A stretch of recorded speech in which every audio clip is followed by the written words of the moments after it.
How much of our energy do we spend wasting it on what might happen, what we're worried about happening? So what does that mean, the power of losing control? We don't really have any control over anything but ourselves. But our psychic energy, our mind, consciously and subconsciously, is all over the place all the time and easily distracted. I understood how much power I was wasting, and I was wondering what I could do when I could get that power back. When they told me I had cancer and I was going to die, I said, well, I've only got so much life. Joseph Campbell said the world's a mess. It's always been a mess, it'll always be a mess, and it's not your job to clean it up.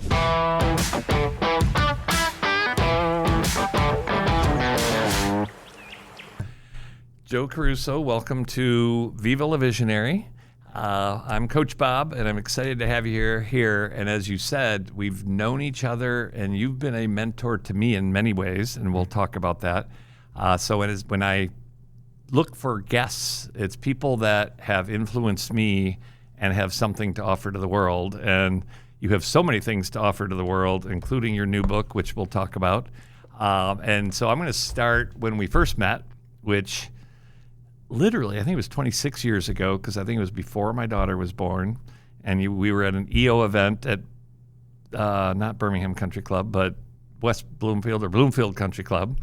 And it was for your book, The Power of Losing Control, which I want to talk about that briefly, and then we'll get into this.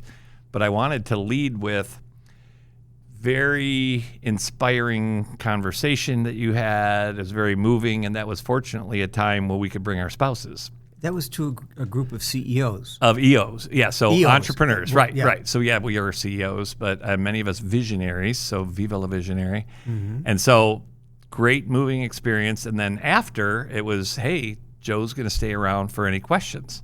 And so someone else had a couple questions and they left. And then here, Sheryl and I are sitting here and I'm like, we have a little bit of time with this amazing, inspirational leader. And so what I remember from that conversation was we wanted to start a business called A Place to Be. That's right. And a local organic wellness cafe and studio. And we were pretty hell-bent on it. And this was before kids. And we told you about it in like 45 seconds. And with great excitement. Yes, definitely. I remember. And how I heard you say it was three things. If it's a business, you better know how to make money day one. If it's a lifestyle, you better be able to afford it, that you aren't going to make money. And if it's a cause, good luck. And Sheryl and I looked at each other, we're like, holy shit, it's a cause. And it really was for us, and we decided not to launch into that business, which I think saved us a lot of stress and a lot of heartache.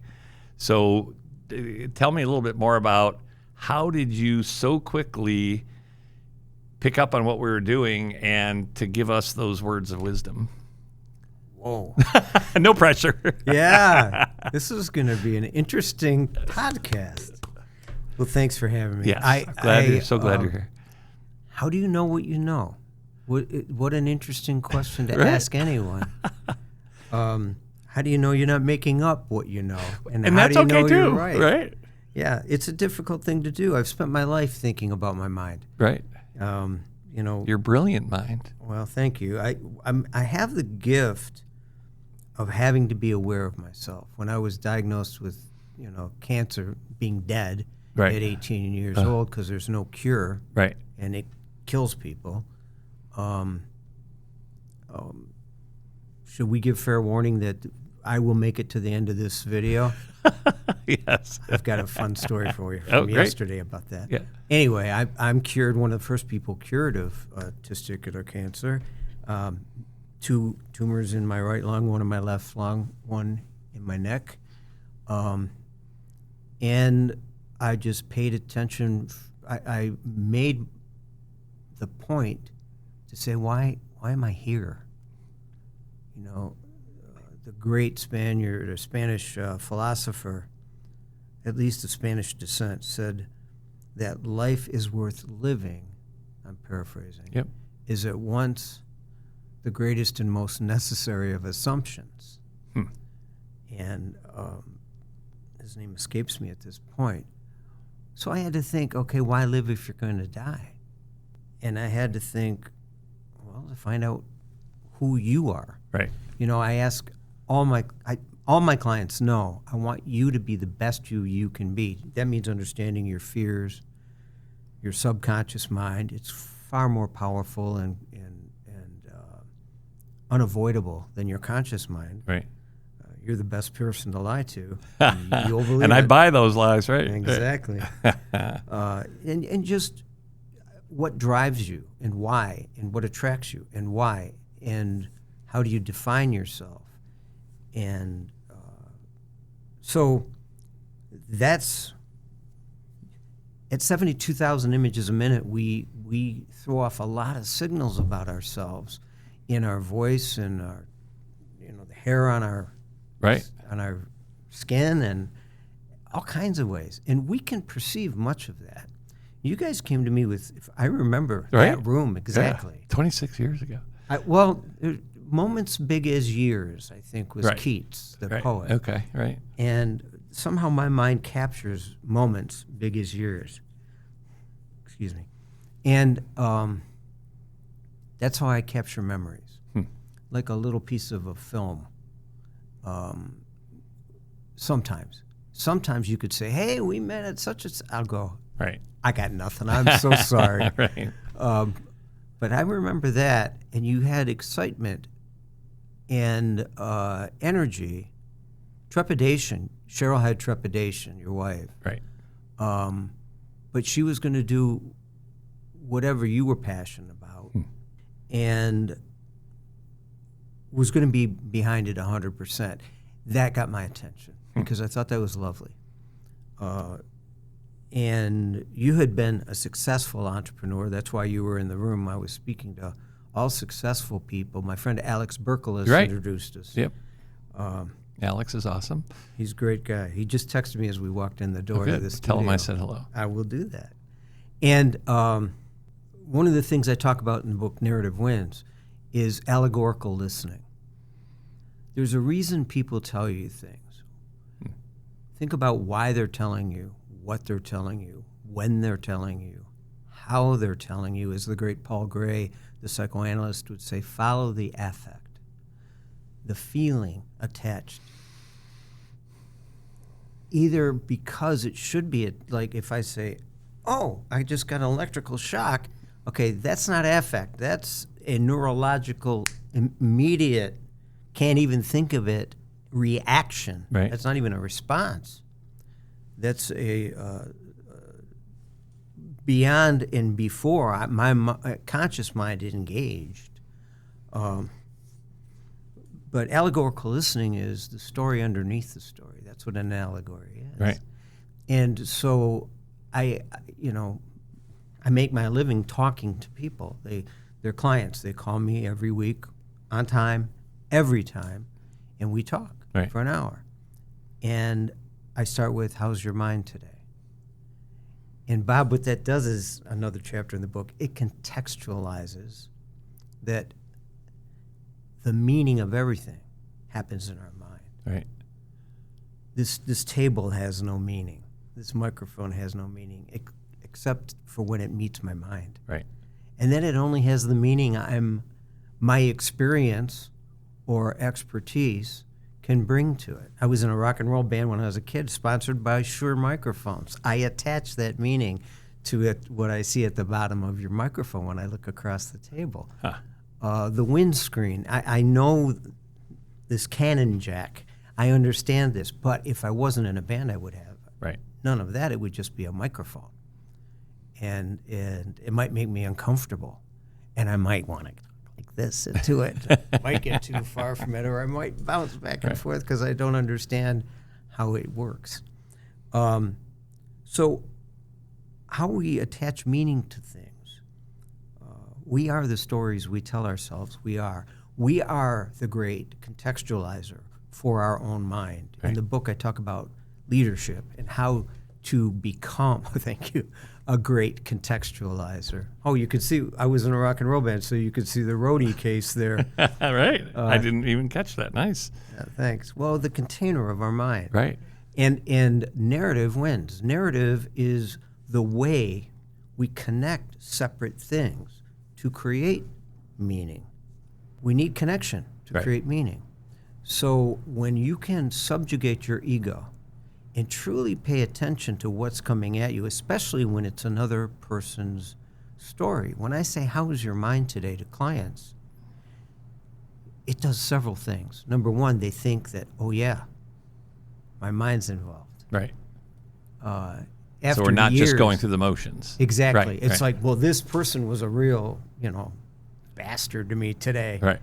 Or I'm facing a tough time. It's, oh yeah, here's what I've been thinking, or here's what I'm feeling. And we're talking about admirals of the Navy. We're talking about CEOs of billion-dollar companies. These are important people with important things happening, and with partners and wives and husbands and children and life Right. as well.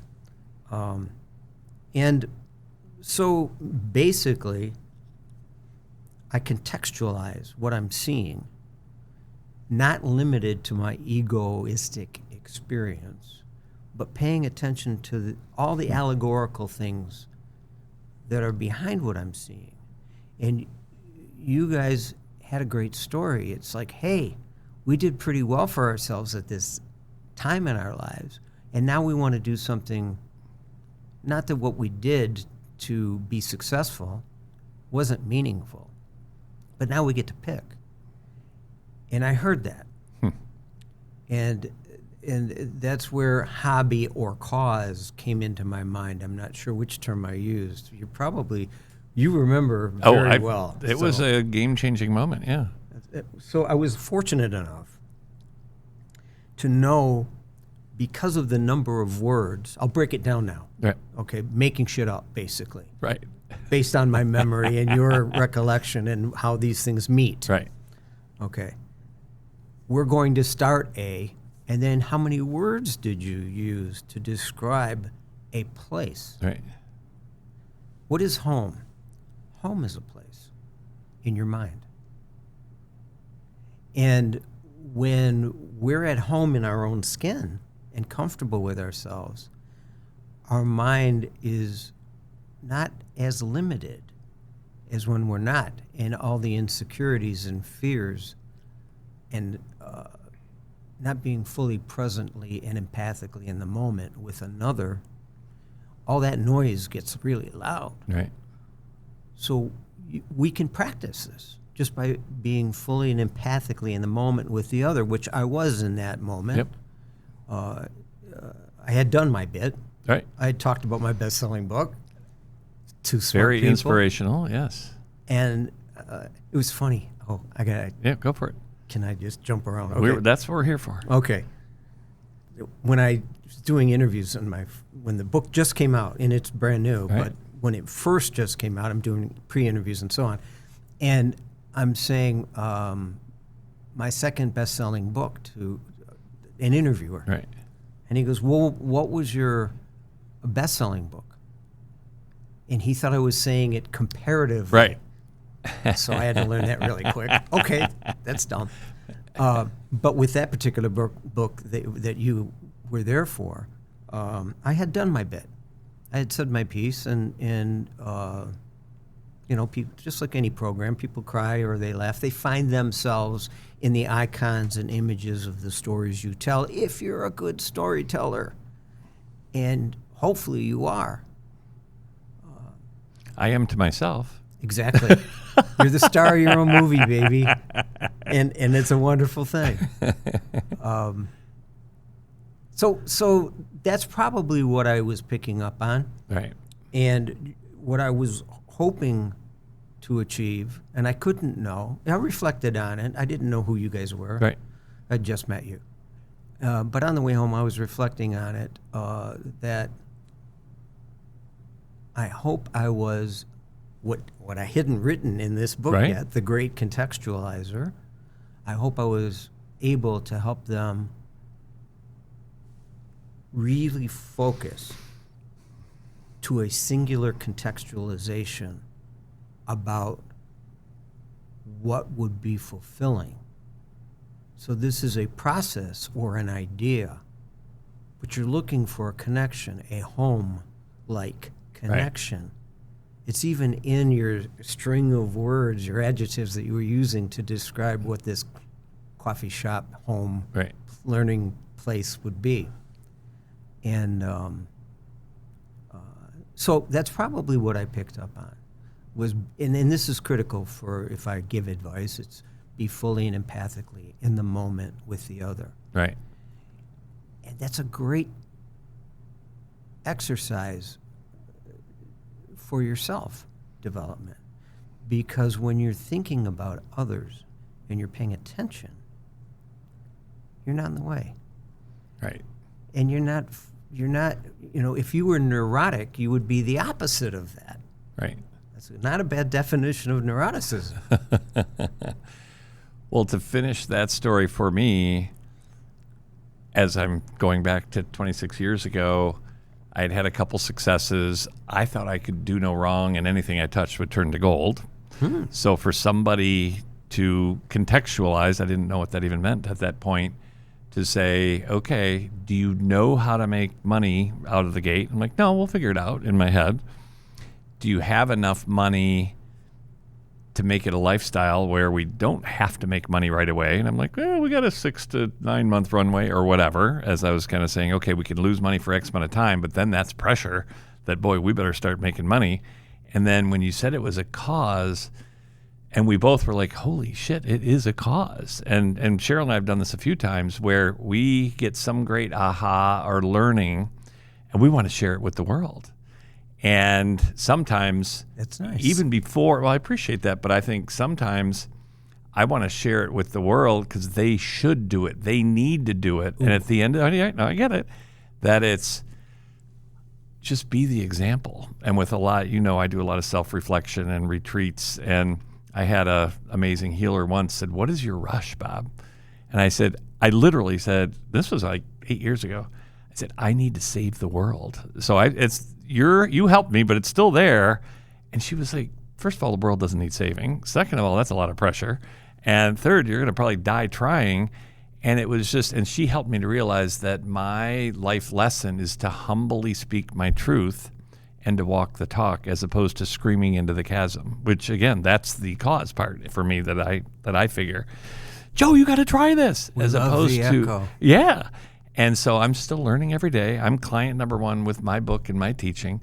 So I appreciate it, and you saved us, because I think we were going. And when you said it was my idea, or I think you said something, it was really Sheryl's goal to have that location, and I wanted to prove to her we could go create it, as I'm thinking about it now. And yet, I think it would have caused us financial issues, and it was right before we had kids. And then literally when we were pregnant with Grace, who's now going to be 25 in 2 months, we were like, okay, who's going to run a retail shop? And we didn't want to do that. And so again, with your words and the timing, we were just like, okay, pause. So again, thank you for guy you met. Wow, you were paying attention. And there's 10 or 20 of those events that are, again, game changers, which is awesome. So before we get into this, can you just explain The Power of Losing Control, which was your first big selling book?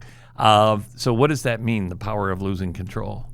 It's a great. It's a paradox. Mm-hmm. Well, it's not a paradox. It's an oxymoron. But basically, we don't really have any control over anything but ourselves. Right. But our psychic energy, our mind, consciously and subconsciously, is all over the place all the time and easily distracted. Yep. What'd you say? Oh, exactly. And yet the only thing we can control is ourselves. Right. And so if we can focus on controlling ourselves, we can let go of all the things we were worrying about. Right. When you let go, you only have so much power. If I said, see how many days you can stay awake in your week, you'd only be able to do it for so long. If I said, bench press as much as you possibly can, in one moment, you only have so much energy. And that's what life is.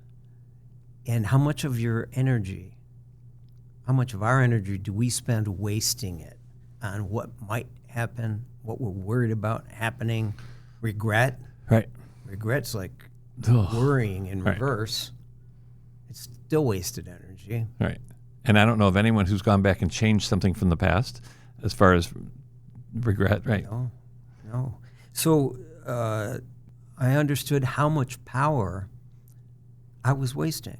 And I was wondering what I could do when I could get that power back. When they told me I had cancer and I was going to die, I said, well, I've only got so much life. What do I want to do with it? People kept coming into the hospital to see me, say goodbye, basically. Right.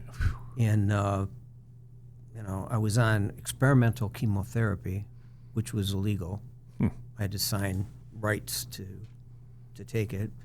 The reason to take it was that they might find a cure someday. So I had a nurse named Jeannie. She's in both books. Jeannie's name is Jeannie Midashevsky. She lives in Naples, Florida. Married to Dave. Great guy. At that point, Jeannie was a young chemotherapy nurse. And she came in to see me. And I had been talking to my mother about planning my funeral. That's not supposed to happen. No. And it was probably killing my mom. Right. But I didn't know that. So I'm laying in the bed, and Jeannie comes in, and she says, what are you talking to people about your funeral? No, it was after a chest x-ray. She came in, I was putting my shirt back on. She says, what are you doing talking to people about your funeral? Who told you you're going to die? I said, you guys. Every one of you. Right. You've been very clear. Yes, I heard that. And I'm only taking this chemo to help find a cure someday. She said, oh, so you think someday somebody might be cured? I said, well, that's the goal. She said, and I see you've decided it can't be you. I looked at that and I said, are you telling me I can be cured? Right.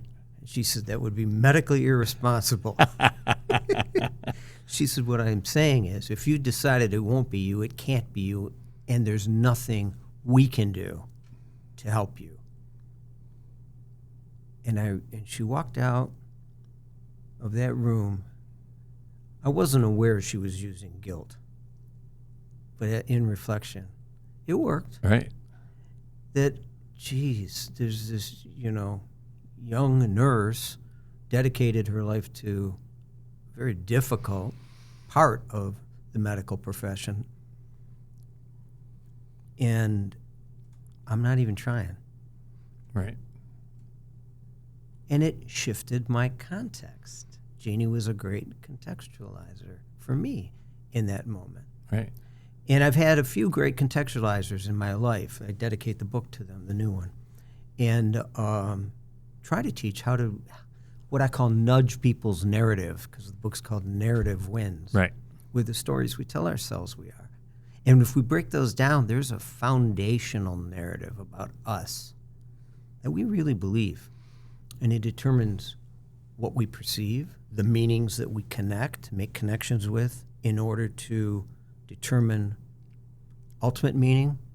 I'm not talking about spiritual ultimate meaning, but like, should I drink this water? Well, that doesn't even occur to people. Some people might think, oh, I know a woman who has a very small bladder, just by nature. And so she would think twice before she drank this water because she'd want to make it to the end of the interview. I might just go, oh, we've got these fires from Canada right now. It's very smoky. Right. I need to drink this water. Or you do it subconsciously. But we create connections. When you're in existence with other people, which I'm very fortunate to still be here. And we're fortunate to have you. Yeah, and you're fortunate to be here. You had a stroke. Yep. And so we recognize this second opportunity at life and the responsibility that comes with it. And it's very important. The job isn't to shout into the universe, as you said. I'm paraphrasing. Yep. To hear your echo. People love to hear their echo. In fact, that was Narcissist's girlfriend's name in mythology, wasn't it? Echo? I didn't know that, but I like Her that. curse was the only thing she could do is repeat the last 3 words of what you just said. Huh. Of course he fell in love. But I don't know if I'll leave a mark. I don't know how I'll be known. You've already left a mark. As Joseph Campbell's, thank you. Joseph Campbell said the world's a mess. It's always been a mess. It'll always be a mess, and it's not your job to clean it up. Yep. And I believe that. I'm not a hero. I'm just a guy doing my best to take the things that I learn about myself and life, contextualize them in a way that's easy to understand through stories, and then be fully and empathically in the moment with others and help contextualize or offer a contextualization to be picked up, selected, heard, Right. used, or not, Right. and then leave them alone. That's awesome. When I was doing a lot of reflection and figuring out my great gift, what I'm great at in love, and I shared it with my wife, and she's like, that's great, but you need to add 3 words at the beginning. When you listen, do. And I'm like, she's so smart. I don't always listen? And she's like, well, you don't. And so, not that the rest was aspirational, it was true, but when I slow down and listen without judgment, which I'm still learning, so that was a big breakthrough for me, that so often I might ask you a question and I already think I know the answer or whatever. But Do you so when find yourself answering questions while the other person's still talking? less than I used to. How do you keep yourself from doing that? Many people can't. Well, part of it is the ritual of I've spent a lot of my time rushing and meeting after meeting after meeting, and it's to start my day. I call it making time. So making time to hear myself think, making time to breathe. So even before you came in today, said a little prayer for you, for us, thanking God for us to be here. And I'm almost teared up to have you here because I love that you're here. That is very sweet. Thank you. So it's I'm thrilled that I can be here with you today. So it's just so I have a voice in my head, and so that mine is unscatter the chatter, and so I am client number 1, and so often that voice is, what am I going to ask him next, and what did he mean by that? And so it's just like, okay, but I hear that and say, okay, stay focused. It's respect. I have this opportunity to learn from this wise soul who does care about me along with many others. So it's a constant reminder for me, and believe me, I'm still learning that I'm pretty aware of my chatter. And so to just say, okay, we'll get back to you, stay focused on Joe out of respect for you. And, oh, by the way, I might get something out of this. What a cool thing what you just That I just shared. made up. No, I'm just No, it's very, very sincere. One of the things I've always liked about you is your sincerity, and you bring it every day. Thank you.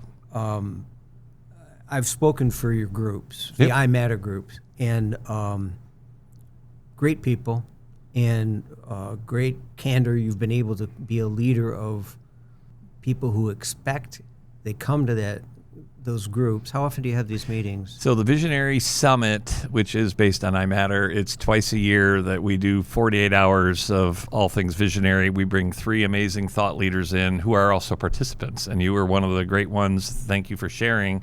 And that was 3 or 4 years ago before the book was out. Yeah. And that was so impactful to learn to tell the right story at the right person the right way for the right reason at the right time. And I love that. So I don't mean to sidetrack. Oh, yeah. It took 10 years to write this one. And I love having thought leaders come in to share what they're working on. I mean, it's cool that, okay, you have this book, but I like it when it's still in progress. And so I felt we were part of your lab, even though I think you already had it down, but you were kind of using it on us and getting feedback. And I remember how giddy you were, I felt, to be a part of those conversations. Oh, it was fun. Yeah, no, that was awesome. When we talk about narrative wins, the stories in our minds, the self-narrative, the personal narrative, which we all have. People don't. Narrative is now in the zeitgeist of America been co-opted largely by political media. Yep. as a way to say the other side, their version of the story. So here's the truth. Their narrative, and to say narrative means not true. Well, if we think of mythos, the Greek word for myth, it's not necessarily true. Possibly fantastical. Huh. But it's greater and more powerful than truth. As we speak right now, last night's was the public premiere of Homer's Right. epic poem with Odysseus, and which is a book I've been studying with my study group for quite a bit now. Right. Based on Troy, he goes to fight in Troy, and then it takes him 20 years to get home. Home to Penelope, home to be the king in his castle. And he meets gods and goddesses and cyclops along the way. And yet this story, which was written in 700 BC, Right. never written at first, but stated, spoken, 12,000 lines, I believe, spoken at festivals, Wow. recited. It was prehistoric to the people of the time, but it was who they were and how they identified what happened and why it happened. See, we have to attach meaning. We have to make something up about what it is. Because this is going to make it up. It's going to make it up. We form And it might be out of fear as opposed to out of love. We seek meaning. Right. And to do that, we make connections. And when we do that, narrative forms. And you have a narrative about self. If anybody was listening to you when you went to Sheryl or when you talked about solving the world's problems, the narrative underneath that is that you think you can. Right. The I thought I had optimism- control. The optimism and the autonomous sense of self is incredibly, not everyone has that. Right. And some people would take offense by it. Oh my God, what makes him think I'm just observing it Right. and saying, wow, that's an interesting way to think. Well, and I didn't finish the story on a place to be. Not only did you allow us the opportunity to choose not to go down that path, we've realized that because I thought if we create this place, then I will be present and I'll be in love and I'll be listening and whatnot. And we realized a place to be is anywhere we are. And it's not a place, it's a mindset. So that was a big aha for us as well around that. Now, we may at some point set up a little place where it's great coffee, but it'll be a lifestyle business, by the way. That if it doesn't make money, we'll be okay. But Yeah, exactly. Not a cause. Right. And your statement's very wise. Be fully and empathically in the moment with yourself. Right. Between wakefulness and sleep, both sides coming into conscious awareness and being unconscious or in sleep, dreaming. Right. The mind's always going. We know from scans of the brain, the gentleman that invented the technology thought people would go nuts that, oh my God, the brain's just as active when you're asleep. Right. They got more interested in the areas of the brain that got lit up, and that really took off.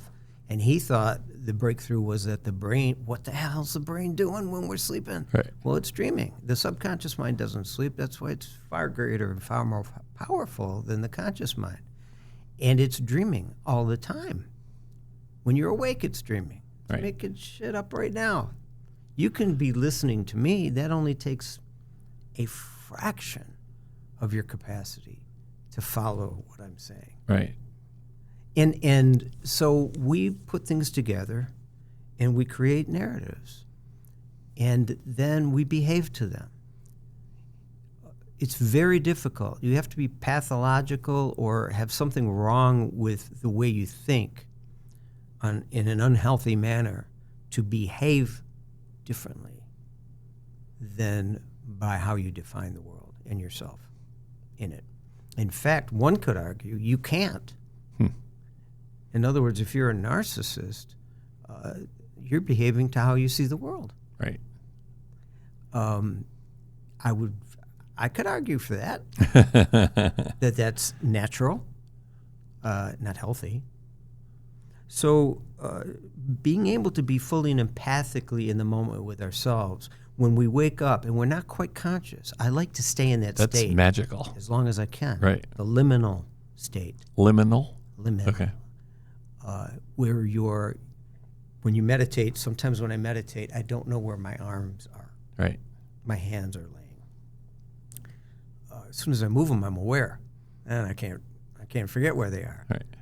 But in the liminal state, I may not be quite aware in a meditative state, and then a state between sleeping and waking. I had one client that contacted me that just said, "Okay, I've never heard anybody talk about liminal state. I'd like to hire you to learn more about what happens in my mind there." Well, that was pretty specific. Right. So I love practicing staying in that state for as long as I can. So how do you do that? And before you answer that, when I wake up, I don't remember my dreams usually, but I remember the emotion. It's like, I think I solved something, or I had an idea, and I'm just in a great state. And then as I start to come awake, it's like, no, and then it goes away. So how does one stay in that? Because once I wake up, even if I do remember the idea, I'm like, no, that's stupid. That's never going to work. But so how does one stay in that liminal state? I'm not sure I can retain a dream in that state. I'm not sure I can maintain a thought in that state. It's just a state. Right. Where my conscious mind isn't, you wake up a little kid, okay, rub their eyes. Wow, what time is it? That's them coming into conscious awareness and having to know, okay, my table's here, my chair is there, the shower's over there. Okay, that's home. That's an organization around this external world, and the mind, I get it. I know where I'm at. I know who I'm supposed to be. What if you can enter each moment saying, I know who I am, and I know who I've been up until now, but I have no idea what's happening right now. Right. So in wonder, curiosity. This is cool. Right. What else could it be? And to have it's scary to do that, right, for some people. But to find comfort in that, and to find then in reflection, to be able to say, I was thinking of that bluebird. I don't know what bluebird. Why was I thinking? Now we're starting to be able to find connections and meaning. And as we were talking about synchronicity before, and right, Carl Jung, Jung, right, psychoanalyst, post-Freud, but actually a pure Freud at the time, but lived up until, I think, early 1960s. You can find him on YouTube videos being interviewed in black and white. But he talked about synchronicity. But he talked about how meaning is before coincidence. You have to, for something to be a coincidence, you have to attach it to something else. Right. And that meaning attachment is the mind. That happens in the mind. So to be able to say, I was thinking of a bluebird. Happened yesterday. Might have involved a bluebird. Or what is a bluebird? And you just, instead of directing it, be open to it. It's just, isn't that interesting? Right. And to live in that state, the people that you meet that are in that state have a tremendous quiet confidence about themselves. Unrattleable. Right. That's a Say word. that 3 times If faster. It's not, that's a hard one. but you can't ruffle them very easily. They respond rather than react more often, as Lao Tzu said in 604 BC. Respond rather than react. I think that was in my first book. Yep. But you know what? We talk about that quite a bit in the awareness part of this book too. Respond rather than react. Well, how can you do that if you're constantly in a reactive mode? Right. Well, you're not spending enough time with yourself and learning about your own narrative and how that narrative interacts with other things to create meaning, and how sometimes the meaning you're creating is unnecessarily noisy, or what you call unscatter the chatter. It's just chatter, Right. Instead of meaning. So these are things that I find fascinating. And I, luckily, am on my second life. Right. Gave up the first one because I was obedient. They told me I was going to die, and I went, okay. Something interesting happened yesterday. I went to the doctor. Normal checkup. Everything's cool. And I said, well, what's an average lifespan? She says, well, you could think of it in terms of, she's not into diamonds or what's his first name? I can't think of it.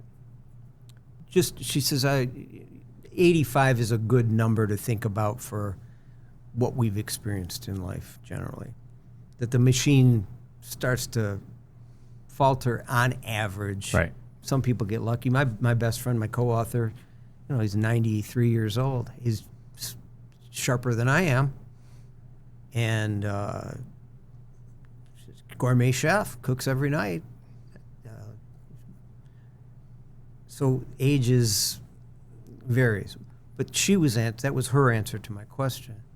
I said, well, are you telling me she goes, I don't see why you don't have a good 20 years left in your life. It occurred to me as I was driving home, Bob, no one has ever told me that. I've been told the opposite. I've been told you can see, the joke, I could see your house from here. Right. I could see my death from here. Oh, wow. Since I was 18, I've been. Right. That's been my narrative. And yesterday, a doctor told me, I don't know why you don't have 20 years. Well, no one doctor told me that before cancer because I was 18. Right. No doctor during my cancer told me that because I was going to die. And no doctor since thinks about anything but all the damage that all that experimental chemotherapy is still doing on my body with a half-life of 100 and 200 years, whatever. So it was a very interesting consideration. What a shift. What a nudge on the So your narrative either shifted or could shift from that? Context is the key to shifting narrative. Yeah. I talk about nudging a narrative. Being a great contextualizer, you told a great story today about when we met 26 years ago. How would if I hadn't re-met you and you hadn't called me and to work with your group and speak and do the things, we'd stay in touch. How you doing? We have mutual friends through that group. Yep. I wouldn't have known that story. And you wouldn't know how impactful it was. Right? No, I just do the best I can. Bring myself fully and empathically to others every day, the best I can. No regrets at night. Right. Because that was the best I could do. That's awesome. So you've mentioned home several times. Mm-hmm. What does that mean? Can you find peace where you are in the moment? Right. That peace is. So home is not a physical place. I mean, it is, but it's not what you're speaking of. I had a husband and wife client one time, and she's very intelligent, very creative, and devious quite often. Not always in her best interest, but she rearranged the kitchen drawers once and enjoyed watching how her husband and her son had trouble finding the fork drawer. So home is kind of knowing where everything is. I've traveled. That's interesting. I used to go to Italy for 6 weeks a year. Right. I've invited you to stay in the villa with me. Invite me again. I'm open. Okay, yeah, absolutely.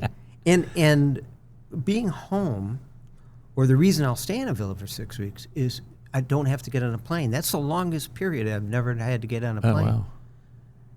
and not travel and have. I take my calls from there, Right.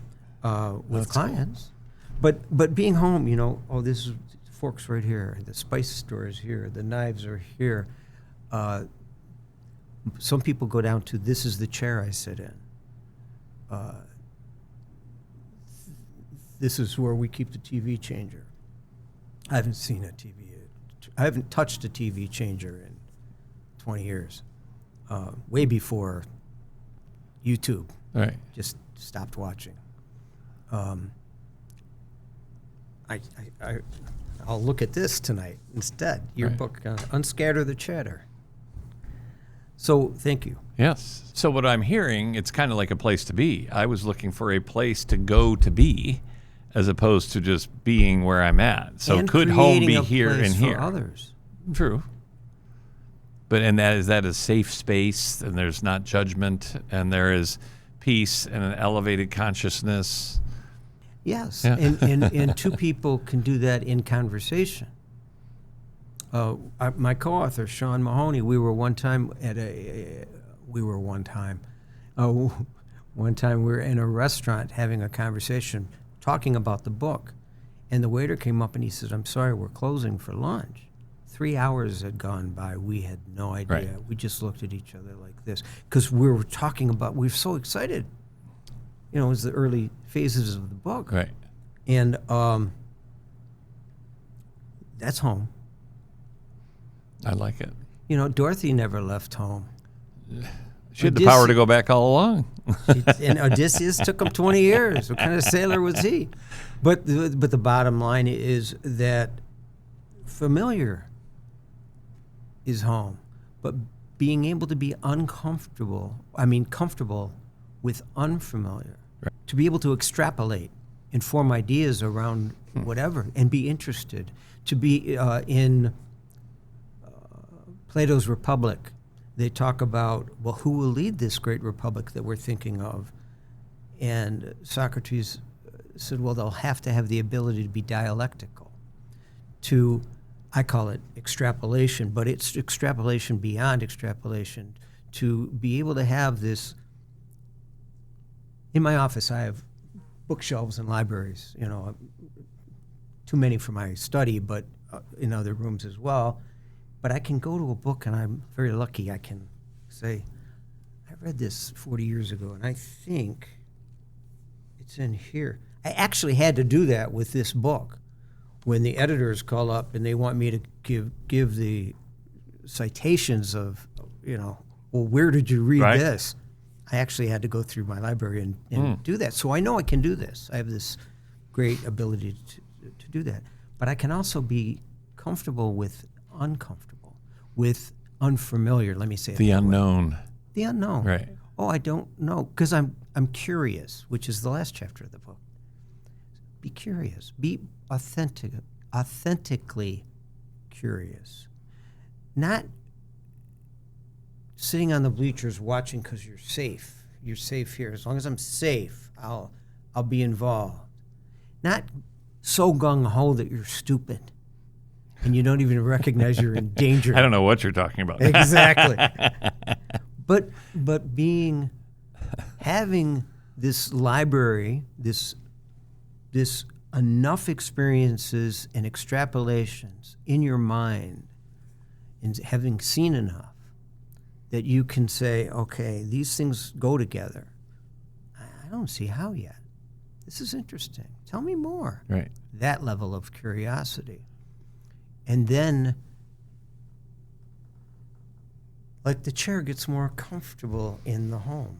That favorite chair. You sink into this liminal space. Life is a liminal space. We don't know between what and what. Right. People will tell you that they know. I don't know how you take that, and the minute it hits words, that it represents the idea. Right. I think that all language is flawed in that regard, because then we take it apart in our minds, and there's a huge part of our brains. It's this part, our right frontal cerebral cortex. Okay, words, logic, got it. Right. All the rest of it, there's neurons and connections and meanings floating around, and we don't. James Taylor's saying, Einstein said you can never understand it all. That's in his song called The Secret of Life. We can't understand it all, and we can't control it all. Right.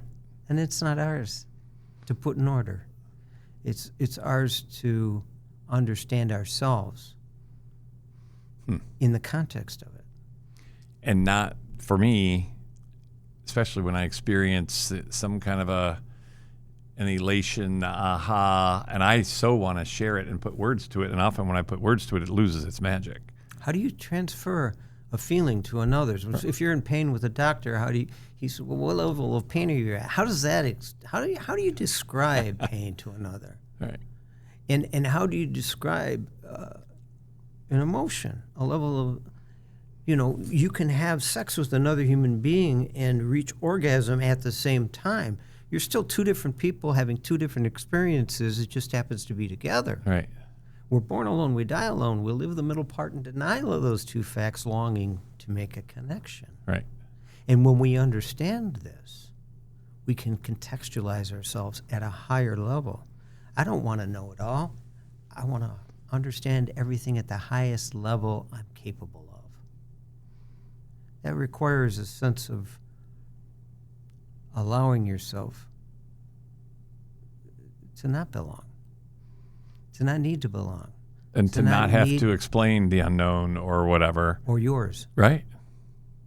Most of us will die, and people will speak at our funeral, if you have one, if you have people. And who knows what story they'll tell? Right. We don't know. I could tell you how I think I impacted lives, but when I die, you might tell a story from 26 years ago that I'm hearing today. Right. Now, interesting. We don't know. Right. And so, who were you? And then we go into whatever our belief system says we go into. And no one's come back to tell us and draw a picture and paint that for us yet. Right. There's a lot of people that tell you about near-death experiences. Cool. And here's what they all say in comment. Well, how did they all watch the same YouTube channel? I don't know. Right. Interesting. Someone asked me, because I've had, not that this is a bragging, but two what I consider kind of near-death experiences. And you mentioned the stroke, that was one, and I was in a head-on collision, which is another.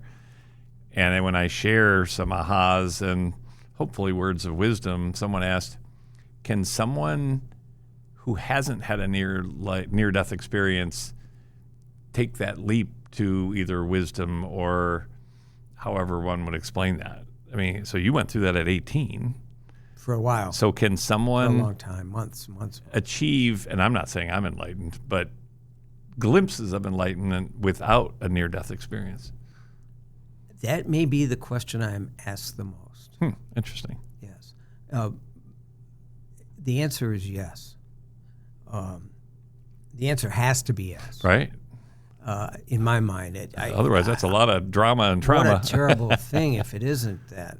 But I do believe that we can become, we can't be objective about a subject of self. By definition, we are the subject. Right. So we can't be objective about the subject. But we can do our best to hold it at a space where we can not be so attached to it. So to observe? Sure. Thanksgiving. For Americans, most people, mashed potatoes, what a wonderful thing. Hot mashed potatoes. I love the gravy. With gravy. Right. Stuffing. What a great thing. We can't wait to eat it. They hold the heat. Lions maybe not winning, but... And those potatoes will hold heat, and we can't wait. And no matter how long you put that first forkful in your mouth, and we all find that at that moment we have a magical ability to hover mashed potatoes in our mouths without touching anything while we go and try to cool them down so they don't burn our throat because they're so hot. We want to be able to do that with thought, and we want to be able to do that with thought of self.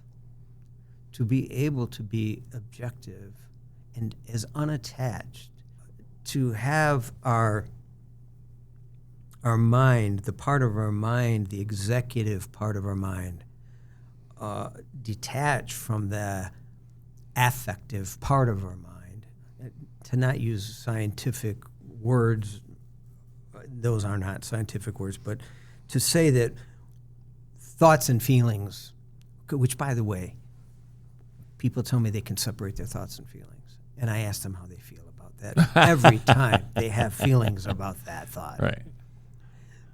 But to try to do the best we can to be as objective as we can about the thing we're most attached to. Narrative wins, as I say in the book, because the self-narrative wins, and it drives. And you can become attached to an idea before you're even aware of all the ideas that had you attached to it long before you even knew that idea existed. Right. That's how fast things work. And we love a good story, and we will cling to a bad story if it's the story that we're most attached to. So we want to be able to have that sense of detachment, to understand and to look at and to consider. And that requires considering a vast amount of ideas. That's why it's so important to read and to learn and to experience and to travel and to meet different people and ask honest questions and open questions about them, and to be fully and empathically in the moment with others. It's the best thing you can do to invest in yourself, to be comfortable and to be home in your own skin. Right. I love it. So a couple things. One, you mentioned I had a stroke. So that would have been 7 years ago. Wow. And it was within a week or two after. Beautiful summer day. I was by myself, and I was called to call you. I was like, I'm going to call Joe. You did. All right. And I shared it. And I was standing in my dressing room. It was late in the morning. Right. Yep. I remember the call. All right. And I shared what was going on. And what I remember was you calmly said, "Oh, a stroke of genius."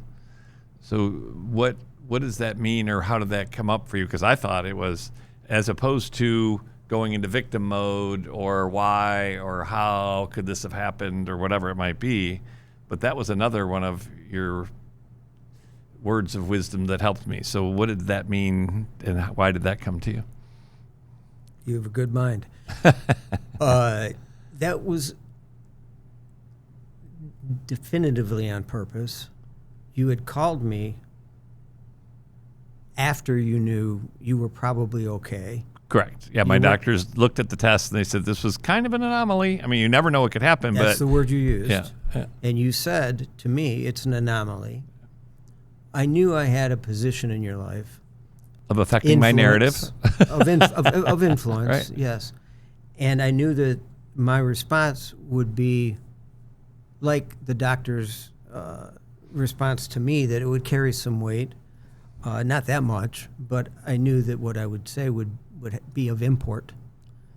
And I could hear you talking and telling me you're okay, and telling me how you know you're okay, because you're doing this and you've done this and you're thinking this, and the creative ideas of what you wanted to do were leading the way. And they were new ideas, and you were bringing excitement to them. You had gotten past your moments of fear and Because I was afraid to go to sleep. afraid to go to sleep. Right. Absolutely, like someone with a heart attack. Someone, Right. Absolutely. And I knew that I needed to encourage that. And I knew that you had a positive sense of self, of what you were capable of and capable of bringing into the world, and being an idea guy. I matter. being a visionary. And so I said, it sounds like you had a stroke of genius, Bob. Right. And you said, I like that. I remember I was on my porch. It was a sunny late morning. I said, you can use it. And I trademarked it. And no, I'm just kidding. We hadn't talked for a long time. Right. But that's, again, an example. Now that you're saying it, I'm thinking you're bringing me back moments big as years, as Keats says, to that time. Right. And I knew that my words could have import. I don't know that they would, but I knew that they could. Right. And that I had the opportunity to contextualize Right. in a positive way. And I felt that responsibility. And so, I do these Cup of Joes. I send them out every morning. Basically, it's one line, or I write them personally. I've been practicing writing with concision. It's just called a Cup of Joe, and it's one. With what? Concision? Concision. It's how briefly can you say this idea? People that watch this podcast will not believe that I do that. But I mentioned in the book that I write Cup of Joes, and I've been doing it every day for years. And what it helps me is to take an idea or a thought that I have and make it more concise. How packed can I make this ethereal idea or specific idea that has many ramifications to it, or that will reverberate in the mind through the day for whoever receives it? Anyone that wants one can just contact team@carusoleadership.com. You're on the list, free. And I have thousands of these. What has it done? Well, it's practice. Right. It helps me practice. Love it. Learning to say, instead of a 20-minute response to you having a stroke, learning to say something a little more impactful and be a great contextualizer in the moment. Right. And I was fortunate that came to my mind in that moment, and we didn't even dwell on it. Right. But you remember it. Oh, for sure. Amazing. Isn't that amazing? It is. So I have 3 more questions. One is, thank you for your book as soon as it came out. And again, I was honored that we got to hear it at the Visionary Forum a couple years before it came out. But you're writing in here, be perspicacious. Perspicacious. What does that mean?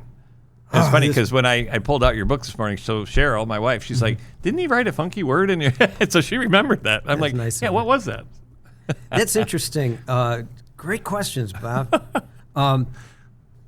Okay, I'm going to write a book about who you are and how you think. Right. Well, I don't know the reader. What an audacious thing to even think you could do.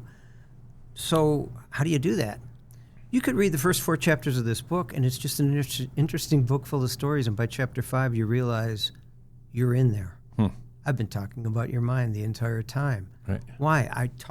I've spent my life since 17 years old studying what's common to mind. Simple, common, timeless human truths. That's what I want to know. Everything. How to fix a car? I have no idea. Right. How this cup is made? I have no idea.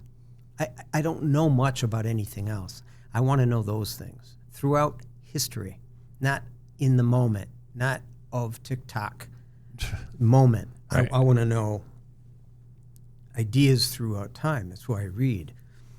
So I wanted to talk about the levels of awareness in the book. Well, that's been done so many times by so many people smarter than me, neuroscientists and people with big titles and initials after their names. But I did want to mention that we can be unaware. And I did want to mention there's a great gamut from unaware to the highest level of awareness, knowing what happened, why it happened, that it was probably going to happen, and what it means. And that's called perspicacity. To be perspicacious is a great goal. It's because it requires curiosity. It requires examining connections. It requires being able to formulate and let go of narratives, which is all great practice for understanding self. Well, I love words, so I'm excited to learn how to say it and learn what it is and practice it.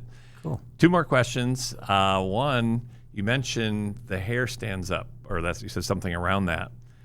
I believe when someone says something or I say something that's truth, the hair stands up. And so... And that's an indication of truth. I think so. So I just want to, do you believe that or anything behind that? But it's true that that's truth. But any comments on that? I think truth can be scary. And I think that when someone traditionally would say it made my hair stand on end, I would think they're talking about something frightful. Correct. Right. That's what came to me. So in those connections in that regard, I can see that. Absolutely. Right. Yeah. I just love that it's not me thinking that, ooh, that could be the truth. And it's pretty spot on when someone says something and it may not even be what I thought. And I'm like, ooh, let's go there. That's so interesting. I love that it's a sixth sense or whatever it might be. It may be an indicator for how your particular body identifies what you define to be a particular truth or Right. something that rings true to your narrative. Interesting. Right. Okay. So I would go with any and all of that. Oh, I do. I love that. So before I ask the last question, any other comments or thoughts or words of wisdom or questions for me? God, I could go all day and you wait till the end. Tape runs out. Well, no. Psychotherapists call that the hand on the door handle remark. Right. But it wasn't. It was a question.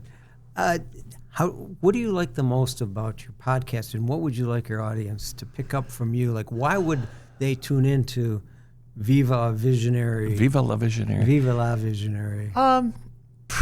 Probably 20 years ago, we had a place called the Now House. Mm-hmm. So one, it was North Old Woodward, but it was about being in the now, being present.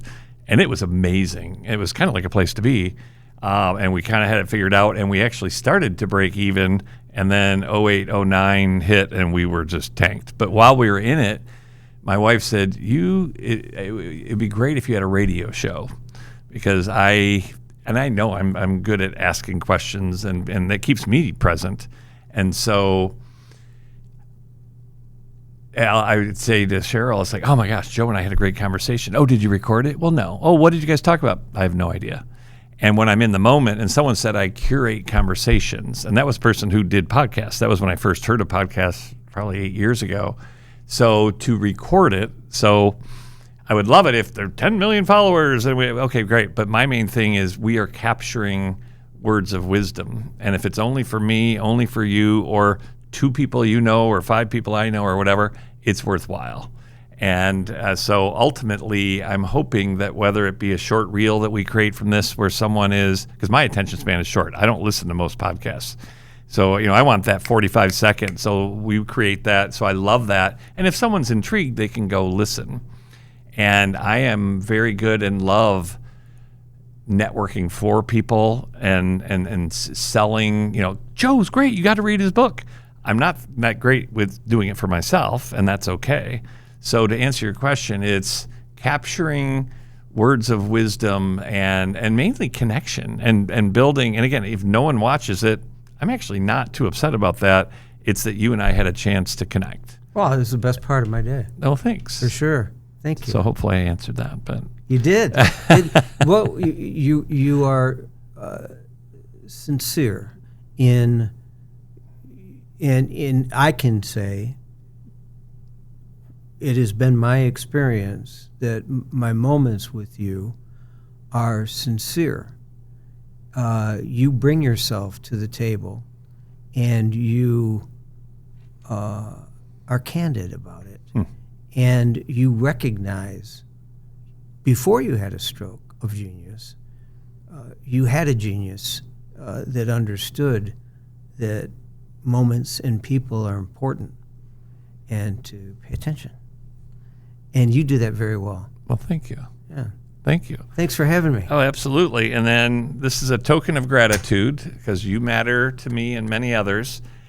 And my last question to you, this podcast is titled Vivá la Visionary. So what does Vivá la Visionary mean to you when you hear that? Well, the first thing I hear is life.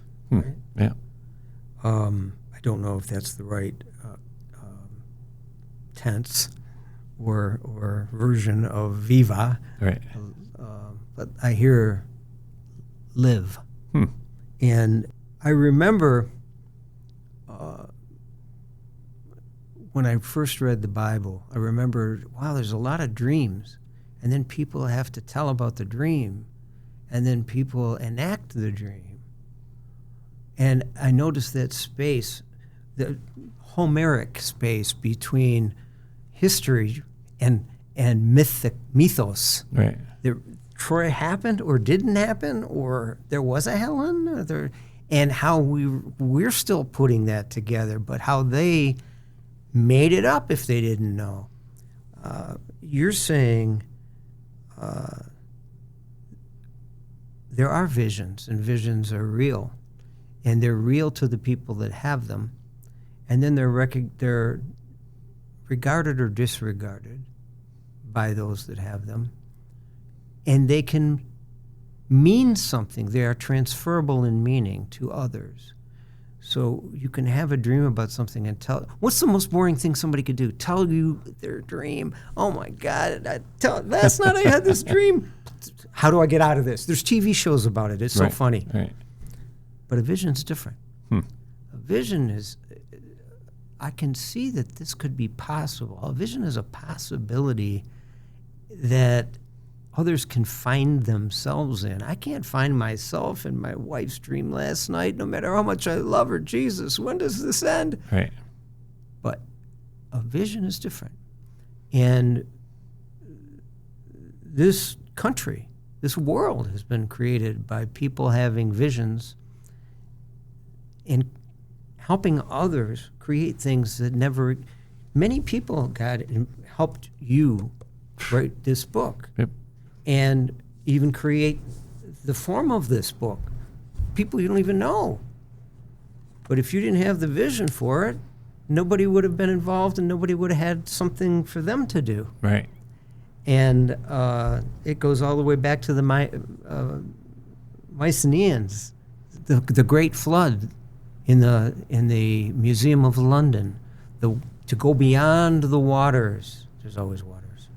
and to the land beyond the waters, not unlike Homer in the movies right now. Right.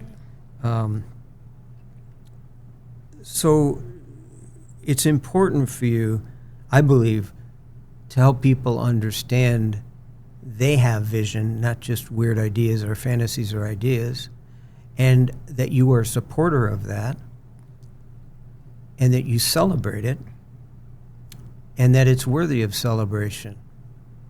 And I think that, like you say, I matter, in my token, thank you. Yep. I matter,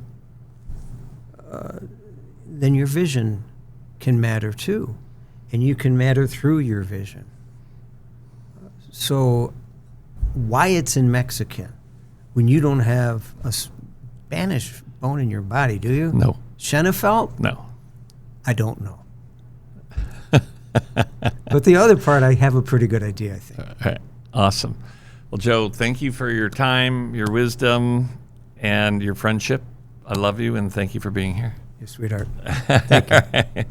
All right. Peace.